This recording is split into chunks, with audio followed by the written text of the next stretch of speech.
அறியாமல் சுகப்பிரசவம் உண்டாயிடுச்சு.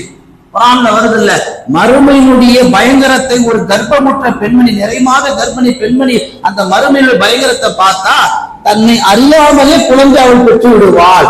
குழந்தை பெற்றெடுவது எவ்வளவு பெரிய வலி, அந்த வலி கூட மறுமையுடைய பயங்கரத்துக்கு முன்னால் ஒரு பெண்ணுக்கு தெரியாது என்பதை அல்லாஹ் குர்ஆனிலே பேசுகிறார்.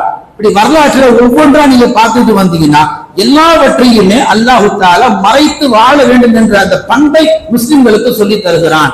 மதீனாவிலே ஸல்லல்லாஹு அலைஹி வஸல்லம் அவர்கள் மக்கா டு மதீனா ஹிஜ்ரத் வேற இடம் மாறி போகும் பொழுது அன்றைய இரவு பார்த்தீங்கன்னா 1000க்கும் மேற்பட்ட எதிரிகள் கையில வாளோடு நிக்கிறாங்க. அலி ரலியல்லாஹு கூப்பிட்டு தான் தினம் படுக்கிற அந்த படுக்கையில அலியை படுக்க வச்சுட்டாங்க. படுக்க வைக்கும் போது ஸல்லல்லாஹு அலைஹி வஸல்லம் சொன்னாங்க, அலியே நாம ஹயாத் பாக்கியம் இருந்தா என்ன செய்வான், கூப்பால சந்திப்போன்ட்டாங்க. முடிஞ்சு போச்சு. அலி ரலியல்லாஹு ஏன் இங்க படுக்க வைக்கிறீங்க, நான் ஏன் இங்க நைட்டு ஸ்டே பண்ணணும், ஏன் நீங்க எங்க போறீங்க, எதுவுமே கேட்கல.